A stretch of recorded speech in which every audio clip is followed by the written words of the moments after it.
नमस्कार, आप देख रहे हैं एक न्यू 24 मैं आपके साथ राहुल यादव। देखिए, अभी हमारे साथ राजद के बड़े नेता और बक्सर से सांसद सुधाकर सिंह जी हैं। इन्होंने आज एक प्रेस वार्ता का आयोजन किया। इस प्रेस वार्ता में क्या कुछ कह रहे हैं, आइए हम पहले सुनते हैं।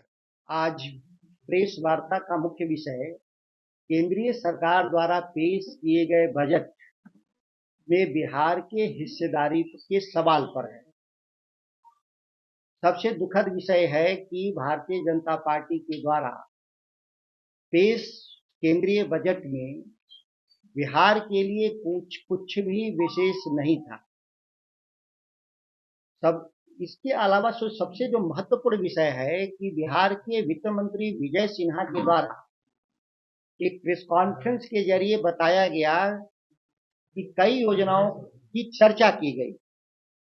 सच बात यह है कि भारत सरकार के प्रतिनिधि भूपेंद्र यादव के द्वारा एक दिल्ली से ही लिखित चिट्ठी लेकर आया गया और विजय कुमार सिन्हा के द्वारा पढ़ा गया। विजय कुमार सिन्हा या बिहार सरकार का इसमें कोई राय नहीं। कहने के लिए डबल इंजन की सरकार है, लेकिन जो बिहार में जो सरकार चलाई जा रही है वो एक तरफा केंद्र सरकार के द्वारा चलाई जा रही है और सिवा वायदों का जमीनी वास्ता कहीं नहीं है। इसको 2025 का हम लोग चुनावी जुमला से ज्यादा नहीं मानते। राष्ट्रीय जनता दल इसको इससे ज्यादा नहीं मानता। हमारी लंबे समय से मांग रही कि बिहार को विशेष राज्य का दर्जा दिया जाए 2002 से राबड़ी जी के कार्यकाल से। इस पर भी बजट में कोई चर्चा नहीं हुआ। हमारी दूसरी बड़ी मांग थी कि राष्ट्रीय औसत के बराबर पहुंचने के लिए हमको विशेष पैकेज की व्यवस्था की जाए। उसकी भी व्यवस्था दूर दूर तक नहीं दिखाई देता है। आप याद करें कि 2019 लोकसभा चुनाव के पूर्व आरा में प्रधानमंत्री जी ने बिहार के लिए 1.25 लाख करोड़ रुपए की योजनाओं की घोषणा की गई थी। उसमें से कई ऐसी परियोजनाएं हैं जो आज तक उस पर काम भी नहीं लगा। पूरा होने की बात छोड़ दें तो काम ही नहीं लगा। और इधर पिछली बार 2024-25 में 58,000 करोड़ की योजनाओं की घोषणा की गई थी। आप देखेंगे और तब तक 58,000 करोड़ में कितना जमीन पर उतरा अभी इसकी कोई चर्चा नहीं हुआ। तब तक 2025 में फिर एक चुनावी जुमला के तौर पे बजट में बिहार का नाम 6 बार लेने का प्रयास किया गया। क्या बिहार का शिक्षा, स्वास्थ्य, कृषि, रोजगार, सड़कें, रेलवे केवल बिहार के नाम लेने से अगर ठीक हो जाता तो इसके लिए केंद्र सरकार में भाजपा की सरकार बनाने की क्या जरूरत? कोई भी सरकार रहेगी नाम ले लेगी। आपको महत्वपूर्ण विषयों पे हम चर्चा करना चाहते हैं कि बिहार सबसे गरीब राज्य है। इसका एक ज्वलंत उदाहरण है कि देश में प्रति व्यक्ति आय 2,28,000 करोड़ रुपए है, वहीं बिहार में प्रति व्यक्ति आय 60,000 रुपए है। करीब करीब 4.5 गुना ज्यादा राष्ट्रीय औसत हमारा है। बिहार में देश में सबसे कम शिक्षा के क्षेत्र में ग्रेजुएट है। किसी भी अर्थव्यवस्था को चलाने के लिए जो ग्रेजुएट होना जरूरी है, राष्ट्रीय औसत 15% है और बिहार में 6.7% है। यह सामाजिक आर्थिक जनगणना जो बिहार सरकार का दस्तावेज है उसी में साफ आपको दिखाई देगा। स्वास्थ्य के क्षेत्र में सबसे बुरा हाल है। जहां राष्ट्रीय स्तर पे 6602 रुपए प्रति व्यक्ति खर्च हो रहा है स्वास्थ्य में, बिहार में 800 रुपए के आसपास खर्च किया जा रहा है। बिहार के पास कहने के लिए एम्स है पटना में, लेकिन 6 लाख केवल अकेले दिल्ली एम्स में इलाज के लिए बिहार से लोग जाते हैं।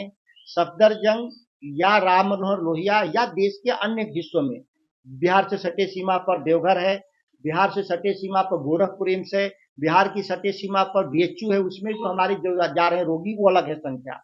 इतने भारी तादाद में बिहार से अपने इलाज के लिए बाहर जा रहे हैं। पटना एम्स की क्षमता का विस्तार की मांग थी जो उस पर आपको कहीं नहीं दिखाई दिया। दरभंगा एम्स 2016 में घोषित हुआ था, लेकिन 2016 में घोषित होने के बाद 2025 चुनाव है, अभी तक उसमें कोई भी कार्य प्रगति पर कहीं आपको दिखाई नहीं देगा। पैक्स जैसी भी भ्रष्ट और निकम्मी संस्थान है जो केवल 3% किसानों से ही धान गेहूं खरीद करती है, 97% किसानों से नहीं खरीद होता।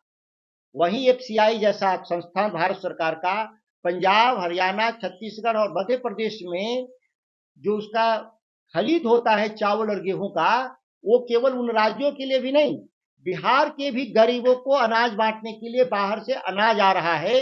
इससे ज्यादा दुखद नहीं हो सकता। केंद्र सरकार चाहती तो मक्का भी खरीद कर सकती थी बिहार के किसानों का, लेकिन कहीं पर भी आपने बजट में कोई उल्लेख नहीं देखा होगा। मखाना की जहां तक बात है, बिहार के 1% से भी कम किसान मखाना का उत्पादन करते हैं, लेकिन इसके लिए जो राष्ट्रीय सरकार ने, केंद्र सरकार ने जो 25 साल पहले मखाना रिसर्च इंस्टीट्यूट दरभंगा में बनाया था, उस समय मैं एक मंत्री था कृषि, तो मैंने कहा था कि इसको अपग्रेड करिए, तो आज तक अपग्रेड नहीं हुआ।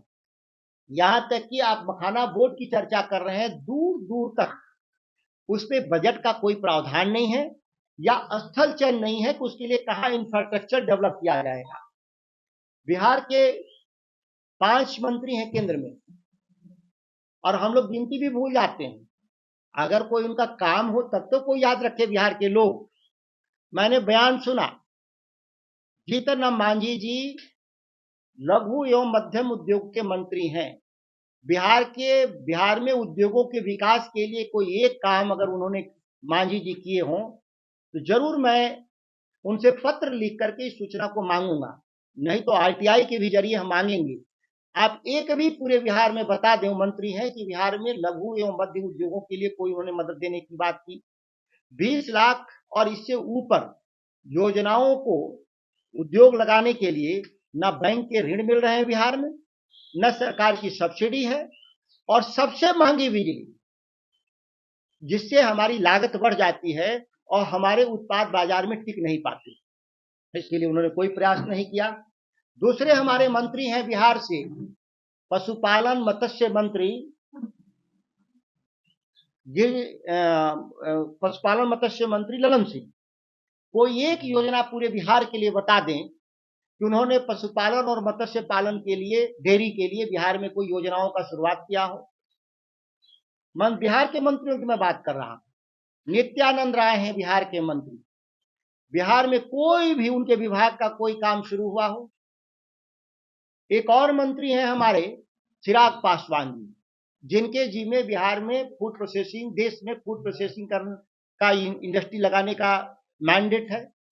जिस इलाके से सांसद है, हाजीपुर वैशाली के इलाके से, वहां लीची से लेकर के केला का कोई भी फूड प्रोसेसिंग का यूनिट लगाया हो या लगवाने का प्रयास किया हो तो आपको दिखाई दे जाए तो जरूर बताइएगा। इन तमाम लोगों से पत्र के माध्यम से मैं पूछूंगा तो उसका जवाब दे कि आखिर बिहार के इन लोगों ने क्या किया। एक मंत्री और हैं गिरिराज सिंह, वस्त्र मंत्री हैं। देश भर में कपड़े के लिए क्लस्टर बनाए जा रहे हैं, उद्योगों के लिए, वस्त्र उद्योगों के लिए, लेकिन बिहार में कोई एक भी क्लस्टर नहीं बना। एक पत्रकार महोदय ने उनसे पूछा कि बिहार को कोई क्लस्टर देंगे वस्त्र निर्माण का, तो उन्होंने जवाब था कि ऐसा नेगेटिव सवाल नहीं किया करो। यही 5-6 मंत्री हैं। एक मंत्री और भी हैं, रामनाथ ठाकुर जी, कृषि राज्य मंत्री हैं। बिहार में कृषि व्यवस्थाओं के सुधार के लिए कोई भी पूरे बिहार में केंद्र सरकार से 5 रुपए का भी अलॉटमेंट किया हो तो इसकी भी जानकारी हम लोग को चाहिए मीडिया के माध्यम से। तो ये जो 5-6 मंत्री जो भारत सरकार में बिहार के हैं, ये किस काम के लिए गए हुए हैं दिल्ली।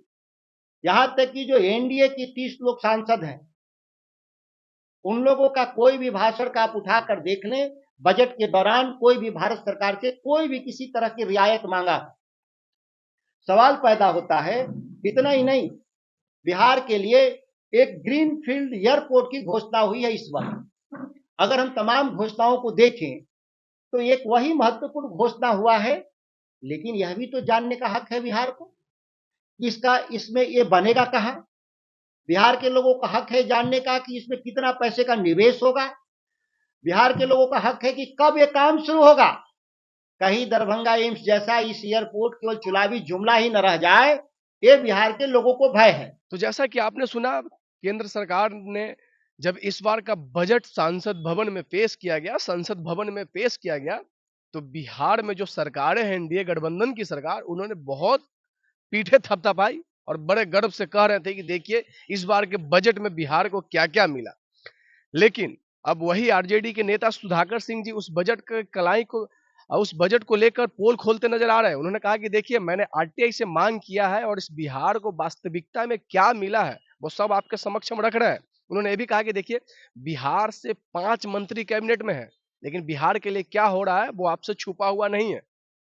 साथ में इन्होंने कहा कि देखिए अगर आप बिहार से वोट लेते हैं, बिहार से जीतते हैं, तो बिहार के लिए काम करना पड़ेगा। बाकी आप इस वीडियो के लिए अपने मन में क्या सोच रहे हैं, अपनी प्रतिक्रिया को कमेंट बॉक्स में ज़रूर बताइएगा। तब तक के लिए आप देख रहे थे टेक्नो 24, मैं आपके साथ राहुल यादव।